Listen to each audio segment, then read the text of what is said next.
Hello, my name is Rose Riley, and I'm a member of the League of Women Voters of Washtenaw County. Welcome to our online candidate forum for the November 5th general election. The League is a nonpartisan, nonprofit organization that promotes voter education and participation, and we host candidate forums to help voters make informed choices. Now, let's hear from the candidates. Good evening. My name is Rebecca Shiemke, and I will moderate the forum tonight. It is my honor to introduce the candidates running in the November general election for the Washtenaw County Board of Commissioners, District 7. They are Mary Kozonis of the Green Party and Andy LaBarre, Democrat. Thank you, candidates, for participating in this forum. We're now ready for your opening statements. Ms. Kozonis, you will go first. And remember, you have 90 seconds. Hi, I'm Mary Kozonis, and I've been in the Green Party for about 14 years now. I have worked over the years on a number of local Green Party campaigns, helping once to host a debate in Washtenaw County. But this is the first year I've decided to run for anything, and it's for the County Commissioner in the 7th District. I have had a long career as a medical, psychiatric, and children's and family social worker. And I'm now at the time in my life where I would like to give back to the community. I'm mostly interested in addressing the lack of mental health options and the lack of affordable housing, as well as working on children's issues. I'm also deeply concerned about the endless, immature fighting of the major two parties and the example that this is setting for our children and the generation to come. So I'm running on a mental health and children's advocacy platform that I think is consistent with the Green Party key value of social justice. I'm not now here to listen with my ears, but to listen with my heart. Thank you, Ms. Kozonis. Mr. LaBarre, may we have your opening statement, please? Rebecca, thank you and to the members of the League of Women Voters for hosting this forum. Ms. Kozonis, it's lovely to see you. I should note this is the first time in a general election forum that the other person on the ballot has been present. So this is new and exciting, and thank you for being here. My name is Andy LaBarre. I've had the privilege since 2012 to serve as the County Commissioner for District 7 on the east side of Ann Arbor. My primary focus throughout those years on the board have been human services. This is primarily related to those economic and social services we tend to consider around homelessness, economic assistance, and so forth, along with those services that fall under public health and under mental health. I am also on the Community Mental Health Board and then the author of the 2017 Mental Health and Public Safety Millage, which we currently collect and allocate at the county board. County government is never considered the most exciting unit of government, but it is very often the most important in terms of getting those services from government out to those who need them in tangible, manageable pieces.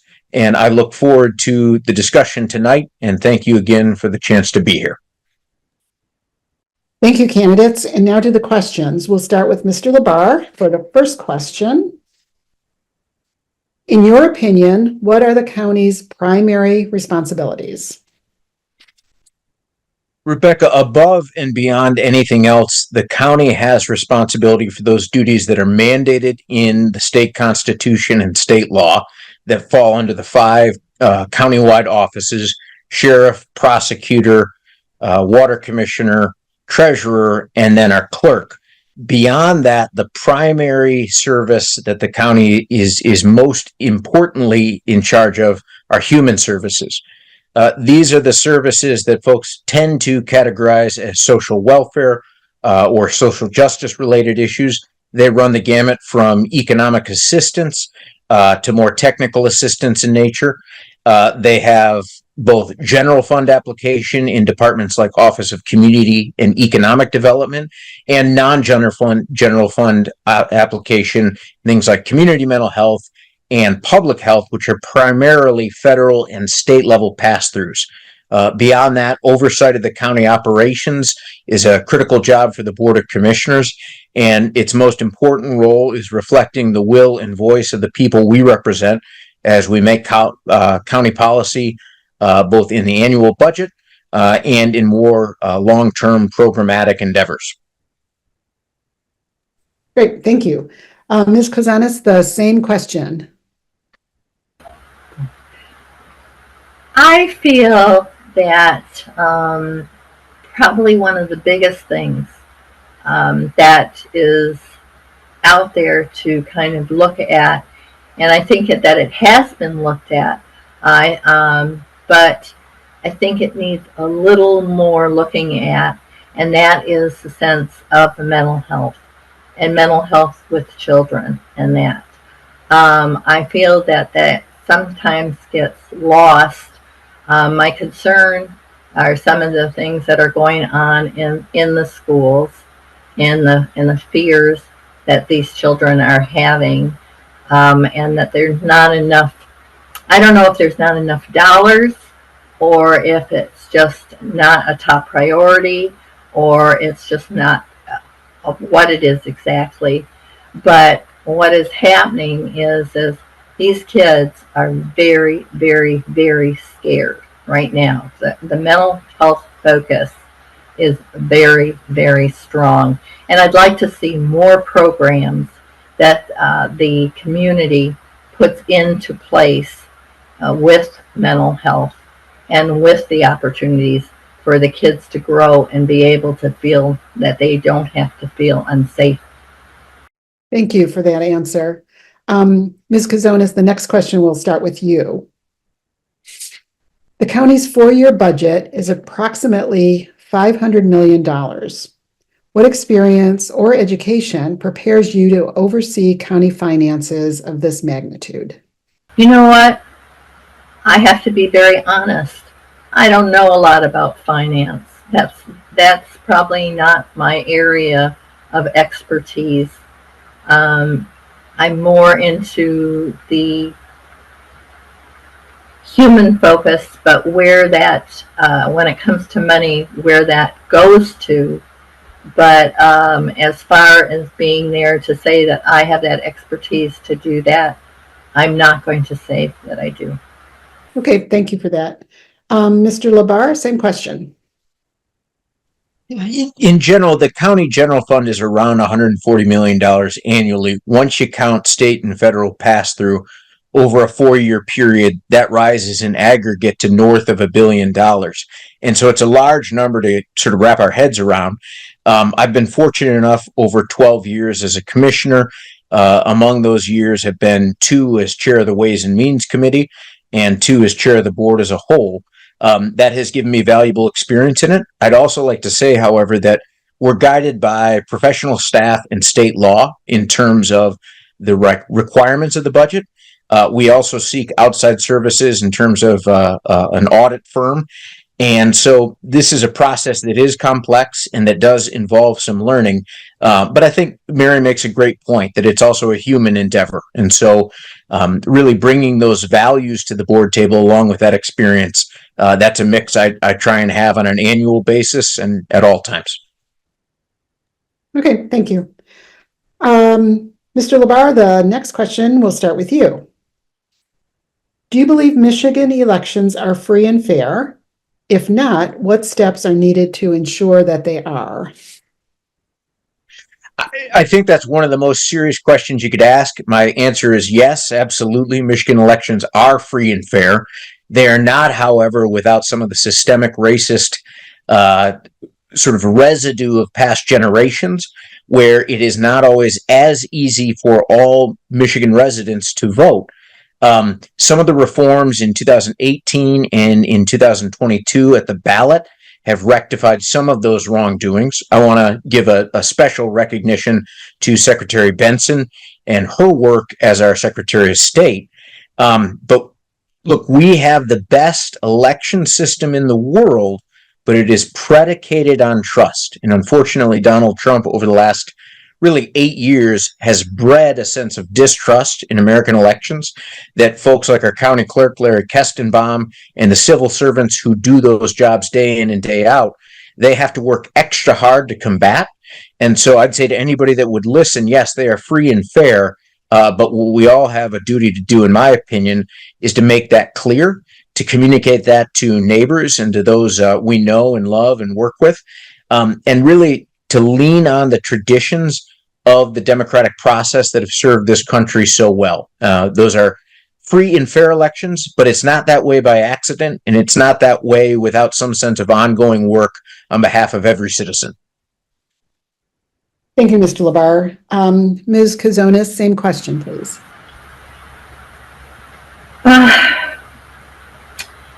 I think that what I'd be looking at is that just exactly where is the money going? Is it going to special interests? Is it going to what's the word I want? Other avenues? Is it being something that's coming back to where it's coming back to Washtenaw County and around that, where it's going to be able to be used for things that are going to be helping people, whether it be from health, whether it be from just even the situation right now. I mean, is really hard with the homeless and where they're going to live and everything else. So I guess when I'm looking at something like that, I'm looking at it from the humanistic point of view. And I think that there's more to be done so that we're sure that we have that money that we need.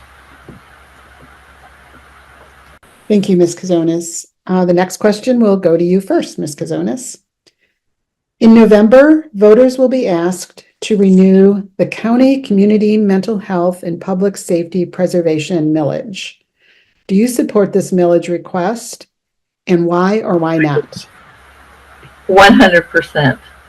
I think that we definitely need it. And I think we're at a time when we need it because there is so much confusion going on right now. And again, when you have something like that happening, right now people are scared. I'm seeing it with the people that I counsel and that type of thing. They're scared and they don't know what to expect. And I think that to have some guidance in that area would be extremely helpful. Thank you. Same question, Mr. LaBarre.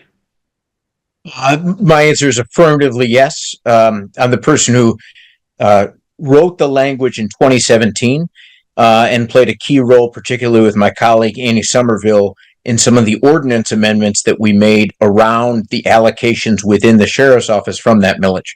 It is vital. It is critical. It impacts not just our mental health capacity through CMH and not just candidly our contract policing requirements that we have because we exist in the state of Michigan through the sheriff's office, but it also provides us money that we've been able to leverage to get new additional federal and state funding as it relates to mental health.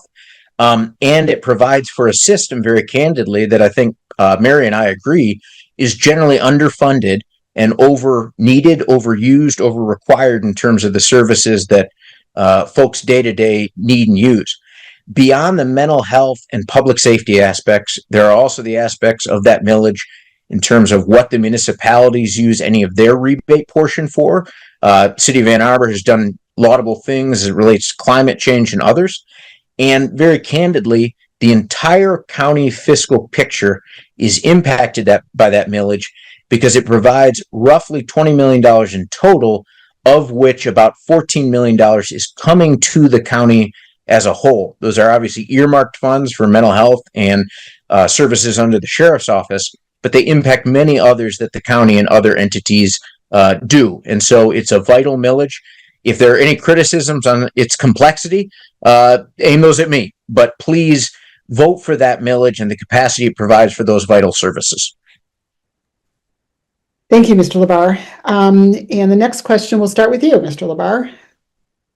The public comment section of the board meeting sometimes lasts hours and doesn't permit immediate commissioner response to individual comments.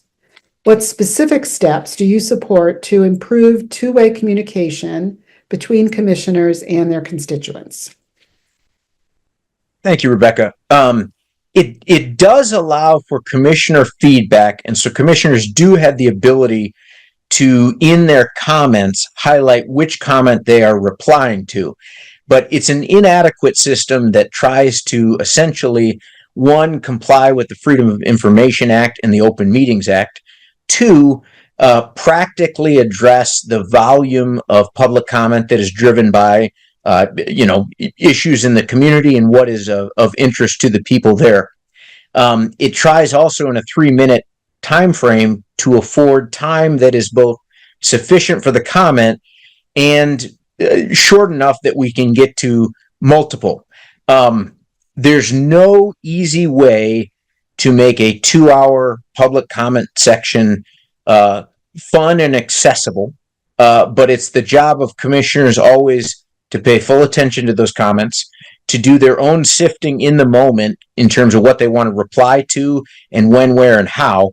And I'm not sure that it's a process that will ever be truly perfect, but that maybe could be improved upon with suggestions from the public as a whole. My perspective in this is somewhat less useful because as a commissioner in that seat, my job is nearly purely to listen on the front end and then respond as best I can on the back. So I'd look to the public for suggestions about what makes it easier for them to engage. I do think the more we can do it virtually, over the phone, via Zoom and so forth, the more people can get access to their public officials, which is the highest purpose of that section of our meeting. Thank you. Ms. Kozonis, the same question, please. Could you repeat that, please? Yes, I'm happy to. It was a long one. The public comment section of board meetings sometimes lasts hours and doesn't permit immediate commissioner response to individual comments. What specific steps do you support to improve two-way communication between commissioners and their constituents? I think that's really a hard question to answer, but I'm going to say that I think that if we were looking at it and looking at some possible way, I would say to make them longer. Okay, thank you. And we'll start with you, Ms. Kozonis, for the next question. Washtenaw County has identified as a priority both use of renewable energy and preservation of open and agricultural space. How can these competing objectives be reconciled? I look at that, and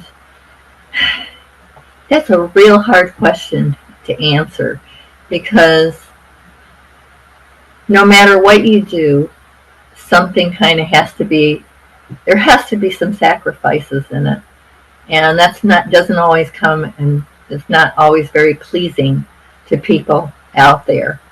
So I guess what I'd say is there's probably going to have to be some sacrifices.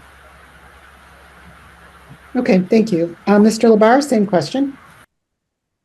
I think, Rebecca, in a nutshell, the green belt and land use policies as it relates to the sort of the outer ring around our urban area are essentially a trade-off that I think necessitates greater density within that internal area.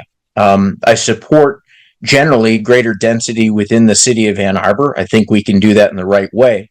The county does not have jurisdiction over land use. So for our role as an organization, I think one, good stewardship of existing county lands under our Parks and Rec Commission, continued facilitation of things like ALPAC and other open space land management systems, and then most importantly, continue to make progress on our own environmental efforts under our climate action plan.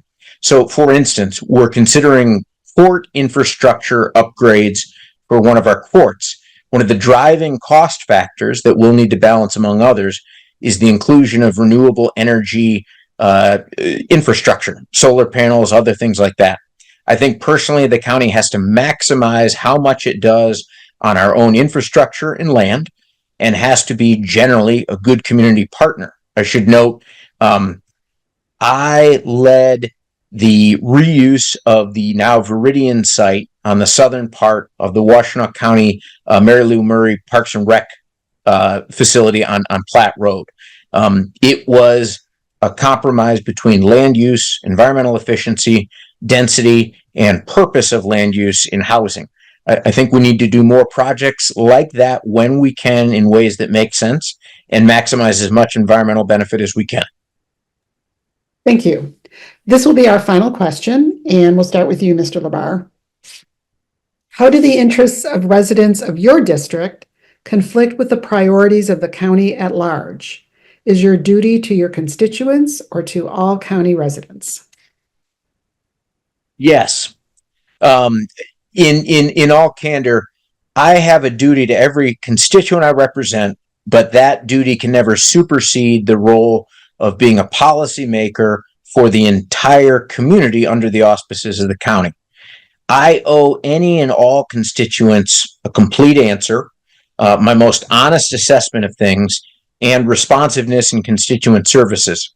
But there are times where very candidly a constituent will communicate with me, express their opinion, and I will have to say respectfully and usefully that they are heard, even if I do not agree with their policy choice. That is a balance that we have to sort of do in iterative fashion, day in, day out. I was fortunate early in my career to work for Congressman John Dingell.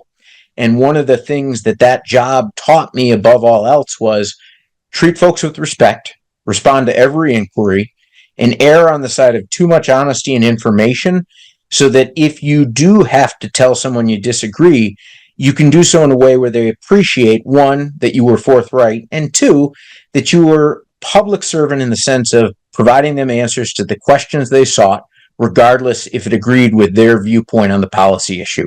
I try and emulate Mr. Dingell in that every day as best I can, and do the best I can on each and every constituent question. Thank you. Ms. Kozonis, same question, please. Again, I'm going to go back to what I have said a little bit earlier, is that the whole mental health, it seems to be collapsing. And we really need to right now, with all this going on, with the COVID, with everything else and all the changes in that, we need to have something that has some way that obviously will be affecting everybody in a positive way. I think one of the things that I'm very, very, very strong about is we need to have, because I'm a real advocate for the kids. That's where I am at this point. I am there as saying, look, the kids are scared. They're in the schools. Things are happening in the schools, and that the kids are scared. I just had, and I hope you don't mind me taking a few minutes to say this, but I just had a little girl that was basically 8 years old. I was over at the park. I was just sitting on the bench.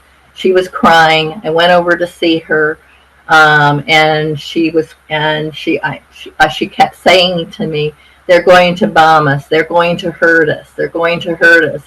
I'm going to get hurt." Basically, what ended up happening is I tried to reassure her, because my background is social work, and I let her know that she was okay and that, and I asked her if she had asked her mom about it. The bottom line is that people are scared. Adults, children, they don't know what to expect, and the unexpected is really causing a panic out there, and we need those groups in the school very, very much there, and we need to let kids know that they're safe. Thank you for that response. Now it's time for closing statements, and we will begin with you, Ms. Kozonis. I just feel that there is so much for our county. It's a great county. There's wonderful things happening. I think that other things might come in to happen that might have some valuable assets too, by putting in some of the new things and looking at how can we make our county better. Where do we go from here? What do we need to put in? What do we need to put into it? How do we make people feel safe? And I guess the other part of it is just how can we really help people to get the most out of the county and to be able to give them that sense that they're really part of the county and you want their input. Thank you, Ms. Kozonis. Mr. LaBarre, your closing statement, please. Thanks again to you and the League for holding this forum and all you do for our democracy. Mary, thank you for sharing the forum time here with me. I would close simply by saying it's been a great honor over the last 12 years to serve the people of Washtenaw County on the County Board of Commissioners. I am entitled to nothing, and I bring no special, unique ability to that role other than the desire to serve the public, to be open and accountable and transparent, and to work hard. County government is never going to win the most exciting unit of government award, if such an award existed, but it's really important. And it's particularly important for those folks who tend to, in life, be least well-resourced in their own lives and in their economic and socioeconomic position. So it's important work. It's important work that reflects, I think, the importance of social justice in our society. And it's something I'm privileged to have a role in. I pledge to work hard, to be accountable, and to continue to do my very best as a community member to serve our county and our residents as best I can day in, day out. Thank you again. Thank you. Thank you both for participating in this valuable session. The League thanks the candidates and volunteers who participated in today's forum and the community members who submitted questions. Please urge others to view our forums. And most importantly, please vote in the November 5th general election, either by absentee ballot or in person.